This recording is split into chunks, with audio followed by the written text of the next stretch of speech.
All right, let's go ahead and start. Um, I'm Jillian McAlexander, and I'm presenting with Ryan Nelson, and we're presenting about. Oh, go ahead. We're presenting about incarcerated adults and former felons. Gabby, come here. Okay, perfect. The first section is cultural environment and the media, about unnecessary biases, about opinions of those that have been incarcerated or had felonies and afterwards. Perfect. So some of the things that affect these populations can be like the cultural environment with the media. For example, like during Hurricane Katrina, the prisons didn't get evacuated and they flooded. And so these prisoners were waiting around for weeks in like sewage and feces and like just disgusting water that's getting moldy and gross. And so when Florence happened and the governors there like announced that they were going to evacuate and then the prisons said that they weren't, word got out about, like, listen, this is what happened with Katrina and it's unacceptable. So people were able to, spread awareness for that, and they did evacuate the prisons in Florence, and those people who were in prison had better outcomes for that. So our media affects things a lot because, especially during the age of social media, where we can, you can see things for yourself and make your own opinions and see how it affects other people and make those changes. But then again, media can be detrimental because, like, different news agencies will air news and then they'll air like different opinion pieces. So people have a hard time with those blurred lines of forming their own opinions and not knowing, that was somebody's opinion. That's not necessarily what I have to believe. So that can be hard for people sometimes. Awesome. The next section, cultural environment, family support. This being reported and known to have good positive outcomes and situations, but a lot of people that are incarcerated or have received felonies kind of come from broken homes, so this can be an issue at times. But those prisoners that reported, according to Williams, of being close to their families, that support has helped them from returning to prison. So this is a huge benefit for preventing this reoffending and reducing and having positive outcomes. Good. In Utah, our prisons allow family visits with minimal contact. They, depending on a person's offense and then their behavior during their incarceration, they can have that will kind of depend on what kind of visit they get, whether they get the window and the phone or whether they can, sit at a table and possibly, hold their loved one's hand or something. Um, and then that can determine how many times a week and how many hours or minutes or whatever their visit can be. Um, and when I started thinking about family support and visitation, my only exposure to incarceration has been like in movies. So I looked up conjugal visits, which are pretty rare in the United States. There's a few different places that allow them. But one of the things that I thought was interesting was that conjugal visits, from my perspective and my limited knowledge, was it was like a sex visit, and I was like, oh my gosh, that's so weird. But conjugal visits can be things that where like basically they allow the person who's incarcerated to just spend time. It's still in the prison, like they have like a little like mobile home or something on the prison grounds, and their families have to go through lots of checks and lots of different policies and things, but they're allowed to spend like up to sometimes 36 hours with like their wife and kids and just kind of be a normal family for a few hours, and that can really have a big impact on people.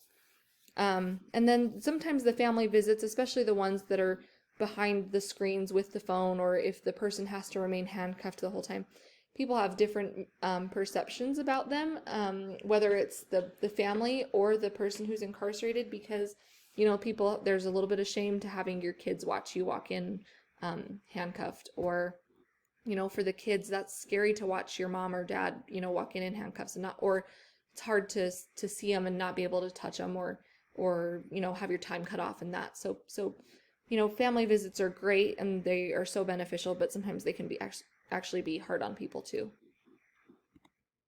And now we move to cultural environment, role of peers.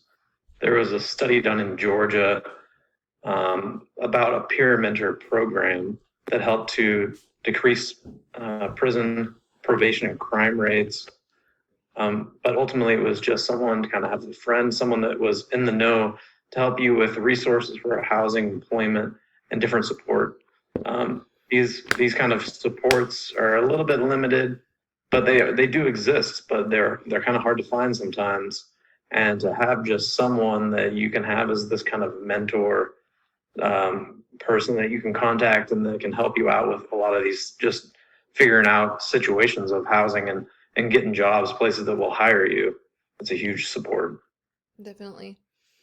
While people are incarcerated, the peer groups in prison or jail can give them a sense of purpose, whether it's, like you said, even on the outside, mentoring somebody through the system and showing them different resources that are available to them, or just different aspects about being incarcerated, or things that you've found helpful, or it can be beneficial for both the person who is the mentor and the person who's receiving the mentorship. And then a lot of people during their incarceration will lift weights or become a little bit more active because it helps them pass the time. So people will get into groups and lift weights, and then as they start feeling better physically, it helps them mentally, and it also helps them. I mean, not it's weightlifting is good for them in other aspects. It helps them, relieve stress, and it becomes a positive self-care method, and they start thinking more about the things that they're eating and the things that they're putting into their bodies, which can help them, not just now, but also in the long run. And we're moving on to cultural environment, the cyclical nature. Unfortunately, the United States has really the highest imprisonment of any country, any first world country there is. And so our system, makes it hard for those when they get out to get good jobs and have decent housing. So it's hard for them to kind of start over again, and makes it somewhat of a easier way to permanently kind of get into this in and out of prison cycle. And so it's unfortunate, but we'll see later in some of these other countries that are considered, like the U.S. first world, are doing better at this than we are. Yeah, definitely. The school to prison pipeline is really just what it sounds like. People who are incarcerated tend to come from lower socioeconomic classes, and those kids who go to those schools in these different neighborhoods are more likely to be criminalized for things that would, you know what I mean? Like here in Utah, they know that there's a senior skip day. Like you're not going to get charged for being truant. But other places, like kids receive criminal charges for truancies or talking back, and not that I'm saying that these are good things, but they're things that kids do. And so when we criminalize one population but we trivialize it in another, it's unfair. And then so these kids have a record before they've even graduated high school. They're still kids. So then when they graduate high school and they're already on this track, they've already been in the system, they, they're just funneled into that prison environment, and they're more likely to stay there. And another thing is that when we talk about recidivism, which is a person going back to prison, it's actually more likely the more harsh our punishments are. It seems counterintuitive, but when we enforce more harsh punishments, these people they're not taught anything. They're not, they're not really given any skills. They, especially, like when you start thinking about solitary confinement and things like that, it's really detrimental to people. So when we impose that on them, they're more likely to come back to prison because they've not been given a chance to succeed there or to understand what brought them there and grow beyond that. So you don't need any snacks. Go upstairs, please. Okay, and then sorry. And then the cultural environment with the legal and political system is that most felons are not allowed to vote. We kind of expect that prison would be a place where people can come back into society afterwards. That's kind of our goal, right? Is to like rehabilitate people. And so we expect them to come out and be functioning members of society without allowing them to really function in society very well. Vermont and Maine do allow voting in prison, which I thought was awesome. And then, there's a lot of different political and legal things that for people to navigate that they don't understand very well.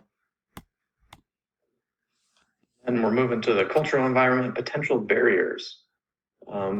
Just that you go from a situation where maybe you've been in prison for a while, you've been in this certain routine of things, and in theory, your healthcare and things is managed and taken care of there. When you get out, it's hard for you to find housing. It's hard to find a good job, and you probably then have no health insurance. So if you do have something happen or you get sick, you either don't get it taken care of, or you go to the emergency department, get big bills that you then are in debt to and can't pay off. Yes, I hate that. Another potential barrier is people who have limited English proficiency. As I talked about just a second ago, the legal system is already hard to navigate, even for people who speak English as a first language. So needing a translator or not understanding well or not receiving a translator can be really detrimental to them. Death row syndrome is where people have, they've been condemned to death. They spend 23 plus hours in a solitary cell every day, and they become depressed to the point where they just give up. They don't want to fight anymore. It would be better to die than to continue living the way that they are. In cultural environment, international scope. This is somewhat that we've looked into and found that it's sad that the United States really just loves to incarcerate people much more than any of the other main first world countries. And our NATO partners. This graph shows that the United States, we're in the 600s. Utah, luckily, is a bit lower into 400s. But the next leading is the United Kingdom, and they're in the 130 range. So our numbers are just outrageous compared to other spots. That's crazy. All right, the next slide is health disparities and socioeconomic status. We already talked a little bit about this. So lower socioeconomic status is linked with poor health. It's linked with imprisonment. So you kind of got this perfect storm of people who, before they come to prison, weren't taking very great care of themselves, whether it's because of, a financial constraint, whether it's because of drugs, different things like that. But then they come to prison and they have all these different healthcare needs that our prison system is not able to care for very well. And then we're moving to health disparities, or race and ethnicity. In general, we've talked a lot about this, but yeah, certain groups, and in general, our whole group of former felons, it's hard to get a lease, hard to rent, because when you go, you have to fill out your background check. The background check is going to show that you have a criminal record, and most situations are just going to kick you out and not give you the opportunity. And that African Americans and Hispanics have higher incarceration rates, harder time finding housing, just general issues. And then in healthcare in general, African Americans face bias from healthcare workers. I've seen different studies that say that African American women are much more likely to die in childbirth Even though African Americans, they do have a little bit of a higher link to like cardiovascular